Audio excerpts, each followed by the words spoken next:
De imediato, chamar a professora doutora Laura, do IAC, Instituto Agrônomo de Campinas, vai nos trazer a realidade do sudeste do Brasil. Boa tarde. Eu gostaria de agradecer imensamente a toda a equipe da IPAGRE e, na pessoa do Henrique, eu parabenizo por esse evento.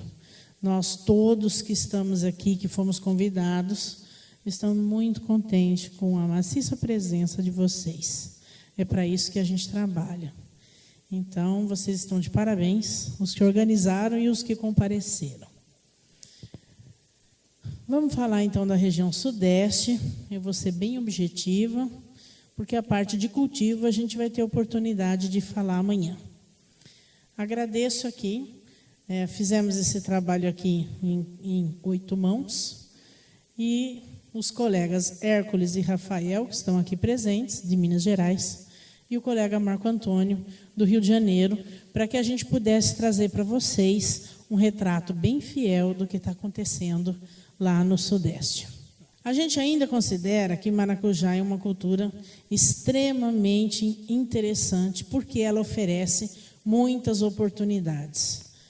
A Bel acabou de ressaltar a cultura de agricultura familiar, e em agricultura familiar, a gente dá muita importância pela distribuição de renda.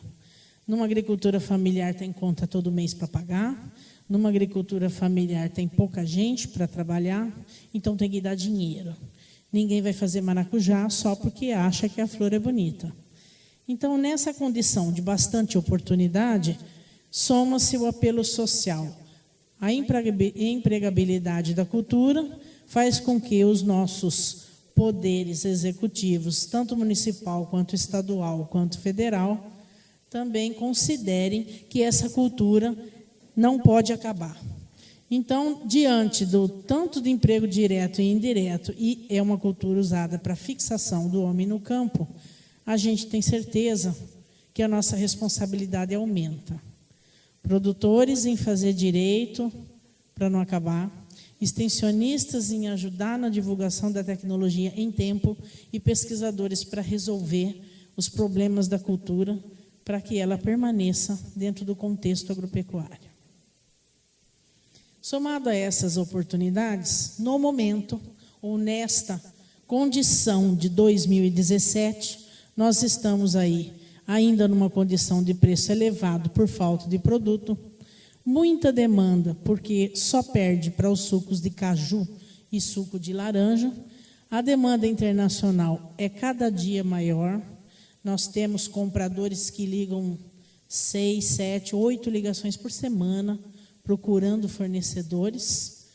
Ainda temos um grande mercado consumidor, porque está dentro da preferência nacional, apesar do preço.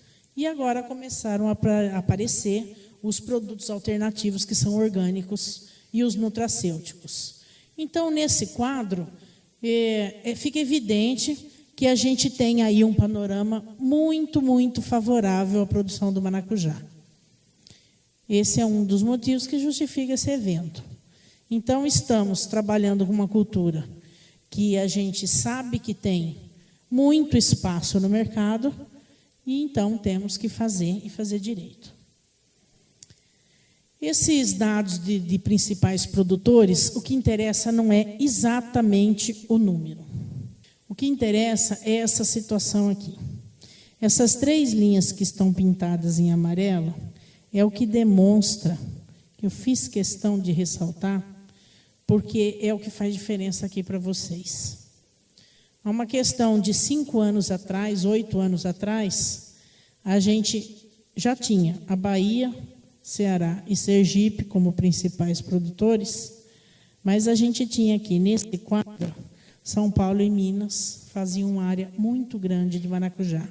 São Paulo sozinho tinha 5.000 hectares e despencou.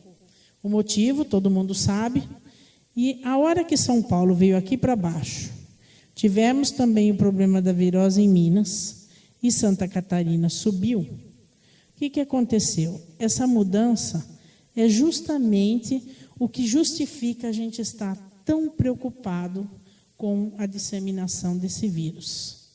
Se existiam 5 hectares em São Paulo E hoje está aqui, 1.300 com muito esforço.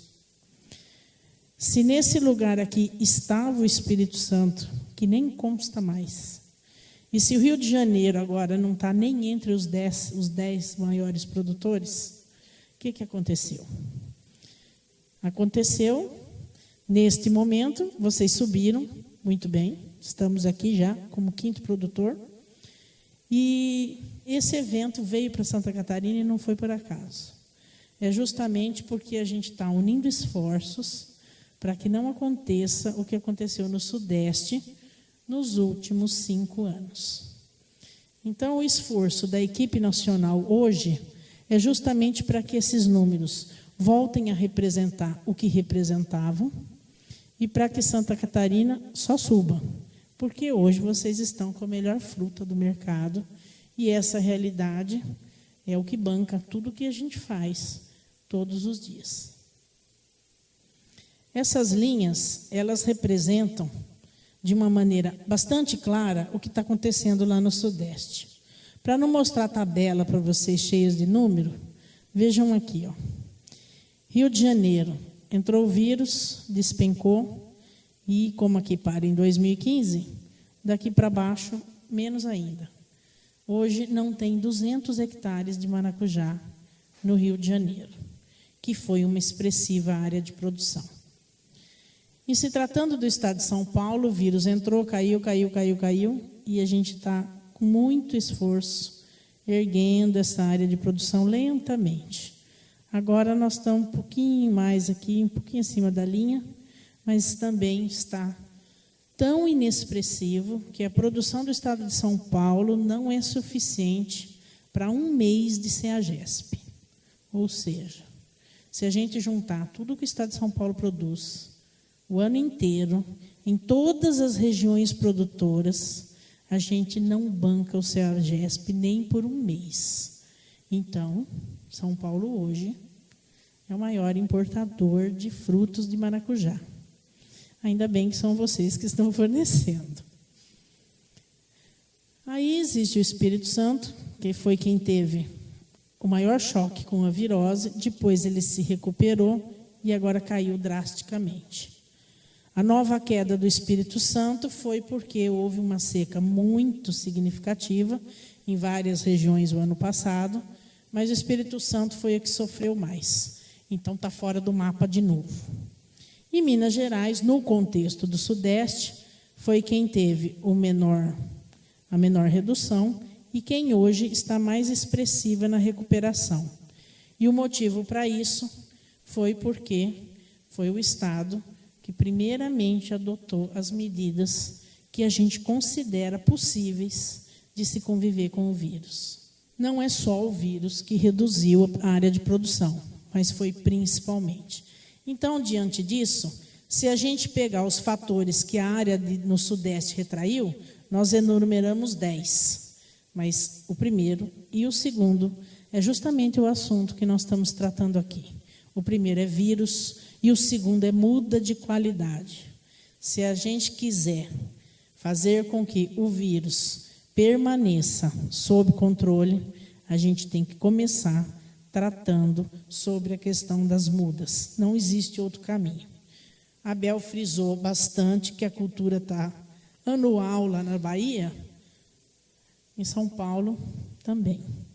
A gente está numa rápida transformação e a gente sabe que o cultivo anual está sendo a única forma de conseguir continuar a produzir maracujá. E agora a gente está fazendo uma ginástica entre o elevado custo de produção do maracujá, que vocês conhecem, frente a ter que fazer tudo isso no prazo de 1 ano. Bom, quais são essas medidas? A gente vai ter oportunidade de conversar especificamente sobre elas amanhã com o professor Aloísio, mas nós consideramos que essas 8 medidas, por todos os estados que estão com grave redução de área de produção, terão que ser adotadas em curtíssimo prazo. A primeira delas, já foi bastante falado aqui, fazer mudas em local protegido. Não é mais possível a gente produzir muda a campo aberto não é mais possível fazer a muda dentro de uma propriedade sem proteção. E esse telado antiafídio, por ele ter um custo muito alto, a gente já está vendo que isso aqui traz outras consequências. Como, por exemplo, é muito difícil você montar uma estrutura de telado antiafídio para usar para 500 mudas ou para 1.000 mudas, e ano sim, ano não. Então, a produção do maracujá vai ter que passar necessariamente por aquisição de mudas de alta qualidade, feitas por profissionais. Então, essa produção sob proteção é uma condição sine qua non. Por quê? Porque nenhum pomar vai ser melhor do que a muda que lhe deu origem. Não dá. Muda ruim dá pomar ruim, em 100% dos casos. E essa muda que a gente agora está fazendo dentro de área protegida é muda avançada. São mudas de maior altura que vão para o campo muito menos suscetíveis à ação do pulgão. Essas mudas avançadas, o Narita está aqui presente, ele vai falar em detalhes amanhã sobre o que aconteceu quando a gente começou a usar as mudas avançadas e por que elas são importantes. Então, eu não vou entrar em detalhes. Neste momento, bastaria dizer que são mudas de maior tamanho, que a gente leva para o campo aí de 80 centímetros a 1,5 metro, depende do nível de incidência de vírus da região. E aí nós fazemos um adensamento. Também já estamos reduzindo o espaçamento, como a Bel colocou, e o motivo disso é aumentar a produtividade, já que a gente vai fazer o arranquio antes do 2º ano de produção. Em toda a região sudeste, como a gente tem inverno, nós temos interrupção da safra, porque o fotoperíodo cai. Então, o 2º ano é o ano de maior produção. Se não vai haver 2º ano, o único jeito é adensar. O Rogen. Rogen é o que vocês estão vivendo agora. Identifica-se as plantas com sintoma e sumariamente arranca. Esse Rogen foi o responsável pelo fato de que Minas Gerais não sofreu tanto quanto São Paulo, Espírito Santo e Rio de Janeiro. Fazer Rogen é a condição para que esse vírus não se esparrame a ponto de inviabilizar a pomar. Então, essa operação de informar aos produtores e aos extensionistas quais são os sintomas, em que estágio nós temos que tirar e trocar essas plantas, faz toda a diferença. Além disso, precisamos conhecer esse sintoma, porque é impossível você chegar lá num pomar e dizer assim, será que está? Será que é? Será que não é? Então, esses eventos em que a gente faz a divulgação da sintomatologia e decide sobre trocar as plantas ou eliminar um pomar inteiro, faz toda a diferença. E, mais uma vez, o trabalho regional aqui de vocês tem sido exemplar, porque tem havido vários eventos sequenciais em todos os municípios significativos de produção e, com certeza, isso vai resultar em muitos bons frutos. Depois, essa questão da eliminação dos pomares. Quando a gente encontra pomar eliminado, esse plantio em agosto é preconizando um vazio sanitário. Esse vazio sanitário é questionável.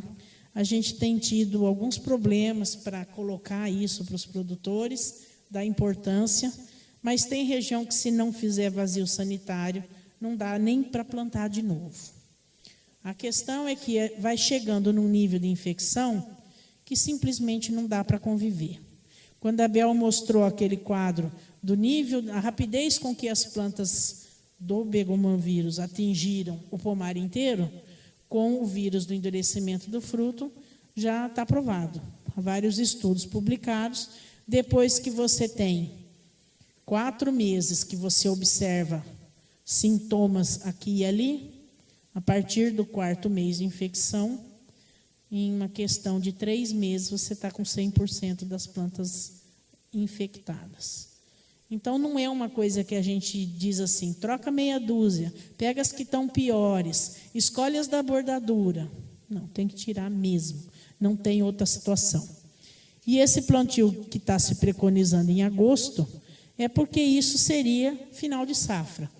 A gente não tiraria as plantas afetadas ou que estão convivendo durante a safra, em produção, mas quando acaba a safra, tira tudo. E na hora que você tira tudo, o potencial de inóculo cai lá embaixo. Então, é a forma que a gente conseguiria mais rapidamente reduzir a incidência desse vírus. E isso significaria fazer irrigação por gotejamento. Isto não é a prática na região sudeste, mas teria que passar a ser, porque em agosto não chove no sudeste. E a outra questão são as desbrotas e as podas. Também são meios mecânicos comprovados de disseminação do vírus. Isso significa tesoura de poda e unha. São 2 meios mecânicos muito eficientes para se disseminar vírus. Então, a gente já está entrando também naquilo que o Gabriel falou. Esses pomares não têm mais a condição em cortina, não tem mais poda de produção. Simplesmente, eles são conduzidos à vontade, a partir de um certo estágio, e não se poda mais, justamente para não disseminar o vírus. E a questão do vazio sanitário, que o Aloísio vai colocar amanhã, da importância dele e da necessidade de ser feito. Quando a gente consegue uma implementação dessas 8 medidas, a gente convive com o vírus. E é assim que a gente está recuperando parte das áreas de produção do estado de São Paulo. Por falta da adoção dessas medidas, é que nós estamos com 200 hectares no Rio de Janeiro, que está mais desorganizado, e no Espírito Santo a área está flutuando, mas a questão ali é que eles estão trocando de área. Existiam áreas tradicionais na região de Soretama, e agora a cultura está mudando de lugar novamente. Então, se a gente quer pensar em conviver com o vírus, a gente tem que pensar em mudar de atitude. Toda vez que a gente quer um resultado diferente, a gente tem que fazer uma coisa diferente. E a coisa diferente que a gente está propondo é justamente esse conjunto de medidas. Esse gráfico aqui está expressando os dados do estado de São Paulo, não interessa exatamente os números, o que interessa aqui é que a gente está vendo uma queda acentuada, e essa queda acentuada aqui é porque 2 linhas decrescentes mostram claramente o que acontece com a redução da área de produção e, portanto, da produção, porque elas são a mesma coisa praticamente, quando a gente acha que essas medidas são drásticas demais. Então, o que está acontecendo aqui em São Paulo, e eu fiz questão de trazer para vocês, quando a gente identificou o vírus, que a gente estava num dos picos de produção de São Paulo, e muito feliz, a gente começou, já são 10 anos. Nesses 10 anos, nós tivemos muito problema para implementar essas medidas, e é esse o resultado. Trouxe para vocês verem, para justamente a gente evitar isso aqui em Santa Catarina. Esse aqui é o mapa do estado de São Paulo, onde está o verde escuro, são as áreas mais importantes de produção. O que interessa não é exatamente a região, o que interessa é mostrar para vocês. Onde é verde escuro é onde o valor da produção é mais significativo, ou seja, as regiões agrícolas onde a gente colhe mais. Exatamente onde estão as áreas verde escuro, estão as barrinhas amarelas em maior nível, ou seja, é onde tem mais produção. E também as maiores barrinhas azuis, que significa plantio anual. Então, essas regiões hoje, elas representam áreas de maior cultivo de maracujá, de maior colheita de maracujá e de maior número de pomares anuais. Então, é isso que aconteceu lá no Sudeste. Infelizmente, a gente identificou o vírus, toda a equipe técnica se mobilizou para mostrar que isso era importante, mas a velocidade com que isso chegou nos produtores e nos extensionistas foi insuficiente, e o resultado foi esse. Então, diante disso, mais uma vez eu parabenizo a equipe da EPAGRE por esse evento, porque é este o momento em que vendo o que aconteceu no Sudeste, para não repetir isso aqui. Qual é a forma de fazer isso?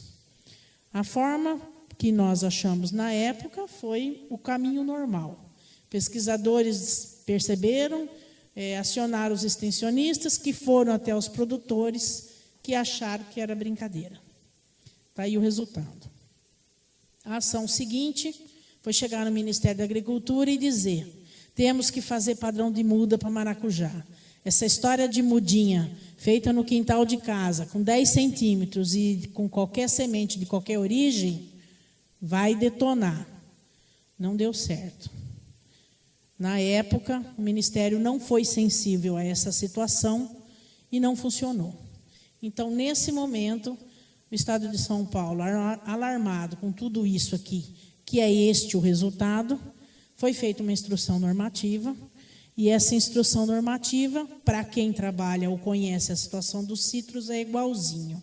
Ela vai ser baixada pela Secretaria da Agricultura como uma norma de imposição de padrão de muda de maracujá. Ela já foi elaborada e ela está agora em fase de consulta e vai vir de cima para baixo. Por quê? Porque se a gente não falar a mesma língua no estado inteiro, ainda mais num estado relativamente pequeno, a gente não tem mais como circular, mudar o maracujá de lugar. E, infelizmente, o maracujá é uma cultura economicamente tão importante que mantém tantas famílias que não pode simplesmente sumir pela irresponsabilidade de alguns produtores. Então, agora, a saída foi instrução normativa. Para encerrar, gostaria de dizer para vocês qual foi a consequência disso tudo, fora a consequência econômica. A gente tem aqui o maracujá de mesa, que vocês conhecem, é o padrão que vocês fazem aqui. Então, hoje, a gente está conseguindo recuperar algumas áreas de plantio. Então, está começando a subir aquele gráfico da área de cultivo, mas a gente está indo para o maracujá de indústria. Então, essas áreas estão virando maracujá de indústria, por quê? Porque o maracujá de indústria, por não ter a exigência de padrão visual, não precisa ser aquela fruta como essas que estão dentro da caixa, o Hércules colocou muito bem, é não ser verde e não ser podre, ela tem que ter rendimento industrial. Então, é uma fruta que os produtores estão conseguindo colher em maior quantidade, toneladas por hectare, e isso está gerando para eles um rendimento equivalente ao maracujá de mesa, mas está exigindo essa transição. E isso, no momento, para vocês, do meu ponto de vista, não seria interessante, porque vocês têm uma cultivar muito interessante aqui, muito boa, que é a Catarina, mas a Catarina é maracujá de mesa. A Catarina não é maracujá de indústria, porque é uma fruta cascuda. Então, fazer essa transição seria muito mais complicado, porque isso significaria ou lançar uma outra cultivar regional que tivesse aptidão para a agroindústria, ou trazer de fora. E, por tudo que a gente já conversou aqui, o negócio é continuar a fazer o que vocês estão fazendo bem feito. Então, mais um motivo para se tomar cuidado com a virose e engrossar o time de quem está usando aquelas 8 medidas recomendadas. Então, eu agradeço, o recado era esse. Como se faz maracujá lá em São Paulo, a gente pode conversar um pouquinho mais amanhã, mas o objetivo realmente era mostrar para vocês que o Sudeste, que já foi primeiro produtor nacional, chegou nessa situação, talvez até por falta de uma reunião como essa. Então, ainda bem que a gente está aqui. Obrigada.